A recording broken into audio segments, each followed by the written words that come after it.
మనం చేసిన పోరాటాల ఫలితంగా రాష్ట్రం నుంచి బిల్లు పాస్ అయింది, కేంద్రం దగ్గర ఉన్నది. మరి కేంద్రానికి మన బీసీల సత్తా తెలవాలంటే, మన తెలంగాణ బీసీల పౌరుషం అర్థం కావాలంటే ఇవాళ మనం కేంద్రం మీద ఒత్తిడి పెంచాల్సిన అవసరం ఉంది. ఎట్లా ఒత్తిడి పెంచుదాం?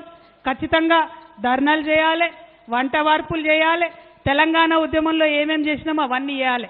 అవన్నిటికన్నా ఎక్కువ ఖచ్చితంగా కేంద్రానికి తెలవాలంటే మొట్టమొదటి కార్యక్రమంగా మీ అందరినీ మెదక్ జిల్లా నుంచి నేను అనౌన్స్ చేయాలనుకున్నా.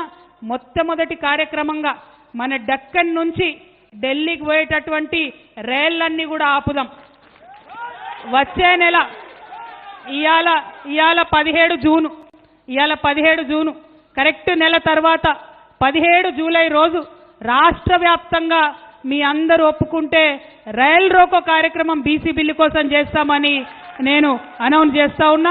తెలంగాణ జాగృతి యునైటెడ్ పూలే ఫ్రంట్ ఆధ్వర్యంలో ఈ రైల్ రోకో కార్యక్రమం రాష్ట్రంలో ఎక్కడైతే అక్కడ చేస్తాం.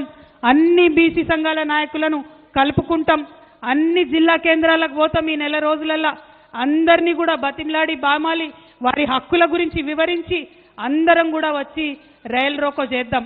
అప్పుడైతే ఢిల్లీలో కూర్చున్నటువంటి నాయకులకు మన డెక్కన్ పీఠభూమి యొక్క పౌరుషం అర్థమవుతుంది, మన తెలంగాణ బీసీల యొక్క పౌరుషం అర్థమవుతుంది. ఈడికెళ్ళి బిల్లు పాస్ చేయించి పంపితే అక్కడ పెట్టుకోవద్దు, తొందరగా మళ్ళీ వెనక్కి పంపాలనే విషయం వారికి అర్థమవుతుంది. ఆ బిల్లు వచ్చే లోపలనే కాంగ్రెస్ ప్రభుత్వం కుట్ర ఏందంటే ఇది వచ్చే లోపలనే ఎలక్షన్లు పెడతారట. ఎంపీటీసీలు, జెడ్పీటీసీలు, సర్పంచులు ఈ బిల్లు వచ్చినా రాకున్నా పెడతారట. జరగనిద్దామా? మరి ఎన్నికలు జరగనిద్దామా?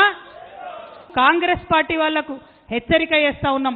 మీరు బీసీలకు 42% రిజర్వేషన్ ఇస్తామని చెప్పిండ్రు. ఇయ్యకుండా ఎన్నికలకు పోయే ప్రసక్తే లేదు. పోయేటటువంటి కుట్రలు చేస్తే ప్రజా ఉద్యమాలు తప్పకుండా నిర్మాణం చేస్తామని ఈ సందర్భంగా తెలియజేస్తున్నాం.